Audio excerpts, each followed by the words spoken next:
Well, Catherine, how are you feeling? Let me ask you that. I'm feeling pretty good. We're getting ready for the election on Tuesday, so we're pretty busy in that way. But I'm glad that town meeting is over and that it was very successful because I think it was very well attended, and I think a lot of things were discussed ahead of time on social media. So I think a lot of people. It took a lot less time than it could have taken, I think. Let people know about your article and what was that all about, because most people may not know what you tried to do and what you were able to accomplish. Well, at last year's town meeting, I brought forth an article for a home rule petition to the legislature to allow Nantucket to have a nonprofit operate a funeral home and crematory on Nantucket. In the Commonwealth of Massachusetts, funeral directors have to own 10% of a funeral home operation in order to use their license. To me, that's a conflict of interest right off the bat. So only 10%? Only 10%. Yeah. Well, who owns the other 90%? The corporation that they work for. Oh, I see. Okay. Yeah. I got you. So, and crematories have to be sited in a functional cemetery. So a cemetery that's been burying people for a minimum of 5 years. And it has to be a certain size. So we're exempted from that. And so we can site our crematory in the industrial area, which I think it should be in, because all our cemeteries are in residential neighborhoods. And I think in order to be sensitive to people, it should be out of town. So you put this article through, and last year, and how did it go last year? Very well. Yeah. It was voted at town meeting, and then Senator Dan Wolf, and Tim Madden, our representative Tim Madden, brought it to the State House, to the legislature. And they had an almighty battle on their hands. It received vehement statewide organized opposition from the Mass Funeral Directors and crematory associations. And Tim said they had never seen, it was a talk of the State House, he said they had never seen such organized opposition to a single local initiative. So that was How were they able to get it through, though? I mean, what they did was they talked to everybody. They talked to everybody. We had many letters of support explaining why it's important that we need, local care here. This is the thing that was in the Mass Funeral Directors newsletter. It was sent to me by, I still have lots of friends in the business. And so they sent this to me and said, oh, just FYI. So we overcame, the opposition. And Tim called me late on the evening that it was approved by the legislature at the very end of their work year and said, it passed. He said, miracle of miracles, it passed. He said, well, I guess you're on the side of the angels with this one. And we feel with the assistance that we've received and the support that we have, we really are on the side of the angels. So are we going to have a funeral home here now? Yes. We will. Yes. I mean, I was there, and I did listen to the opposition. And can you understand why some people would feel the way they do? Well, I think, yes, I do understand. And we choose to believe that they are opposed because they don't really understand our mission. And then also because they feel that it is a business. It would be like Holgate's dry cleaners. If we don't have a dry cleaner, their thought was, should the town allow a dry cleaner based on, give them the land for a dry cleaner? Well, they're not giving us the land. Okay. The nonprofit is leasing the land. Okay. And what people forget is that we, the voters, are the town. Right.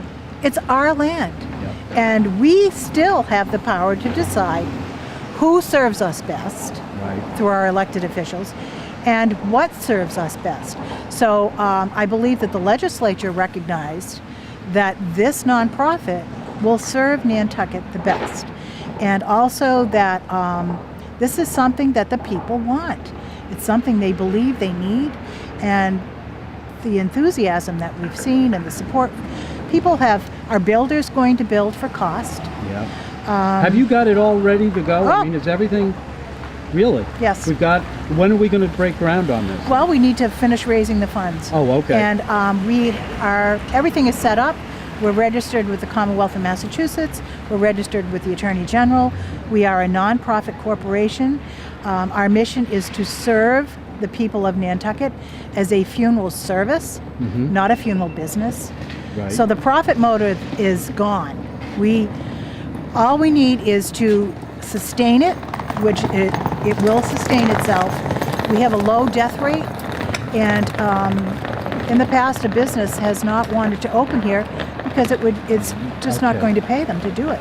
So a nonprofit, I think, was recognized as the only way that is going to work here. And to generate the funds that you're going to need, if there's a low death rate, where do the funds come from then? The funds come from the funeral. Because the profit element is taken It's out gone, of it? yes. Okay. So we can do things for cost. Wow. And we'll probably charge just a little bit more in order to build up an endowment. For those years, we only have 45 deaths.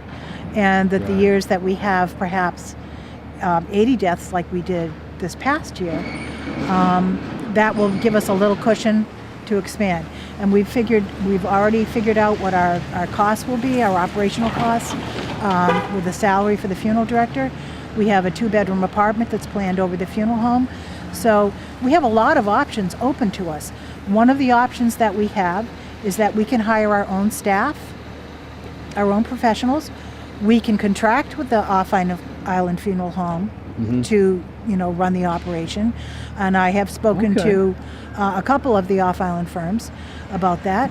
And we also have the option of having a cooperative like the hospital does, where they would have, they have traveling people come in and they stay for a certain amount of time and they stay in their housing.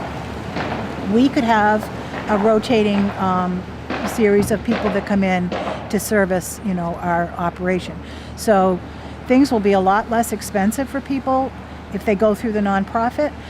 If they choose to continue to use off-island funeral homes and businesses, that's fine with us. They can use our facility, so they don't Right. have to send the bodies off-island. Right. I They can see. use our facility to continue to serve the families. We're fine with that. We're happy it. with that. Got it. I think this is a by us, for us community project, and people have been really, really enthusiastic. People have already donated money, goods, services. We have people lined up to do electrical, plumbing work, finished carpentry, interior design, landscape design. It's just, we've been really overwhelmed with. Where's it going to support. be, Catherine? Well, according to the vote from town meeting the other night, the funeral home will be sited across the street from the Stop and Shop, from the Sea Grill, and next door to Nantucket Auto Body. Okay. There's a little lot there right next door to Yeah. Nantucket Auto Body? Yes. And then there's a road, and then there's another lot that will be used for the Newtown Cemetery. And then the crematory will be sited way out of town in the industrial zone. If you drive, excuse me, if you drive out past the VFW Yeah. and get to the gate, Yep. by the airport Yeah. there, and you just keep on driving, and you go past the NRTA building, and you go past Sure. the electric people and all that, that's where the crematory will be, way past that. But that's going to be a bit of a challenge, isn't it? I mean, the crematory. No, Well, why would it be? I don't know. Isn't it expensive? No. We've never had a crematory here, though, right? No, we haven't. Okay. But we have everything all priced out, and It will make cost-effective sense. To have. yes, it Wow. will. Okay. Yes, we've got all the hard figures. That is fantastic. Yeah. I mean, we've never had one before, and the reason why we didn't probably We didn't was have the numbers. Right, the numbers weren't there for a Yeah. profitable. Exactly, Right. for a So, business. but for a nonprofit, for a it makes sense. nonprofit, it absolutely will be sustainable. Well, I mean, it was a real interesting town meeting. What people had to say was, Yeah. you made your point, and congratulations on getting Thank it you. passed. And Well, I didn't do it by myself. I know. I had a lot of assistance, and planning board was fantastic. I got good advice from Linda Williams and the CPC. I got great advice from the finance committee. just so many people have really recognized that this is something the Nantucket people want and need. Yep. So the board and I are happy to do the heavy lifting, and then after it's done, I can just relax. Best case scenario for it to be open, would you say? How? I mean, a timeline? Yeah. Maybe next year, sometime next Hopefully year. a year from now. Yeah, Or hopefully. in 2016 sometime. Yeah. We have to apply for our lease from the selectmen, and trucks. Yeah. We have to apply for our lease. We have to finish raising the money, and everything's really all lined up with our vendors in terms of our preparation room. Our entire facility is really, it's all, our business plan is set. Our design is almost done. Our engineer who's working for free, and our builder. Oh, I know that guy. Yeah, he's a great You've guy. got a good guy working for you. He's a great guy. You betcha. Yes, he is. I'm very fortunate. Yes. And our builder and so many people. We have some wonderful people on our board. We have several other memberships to the board pending, and we have some really, really good support. All right. So I'm really pleased. I'm happy for the people of Nantucket. Yep. And I just, I'm just very happy for the people of Nantucket. Okay. Well, thank you, Catherine. Thank you.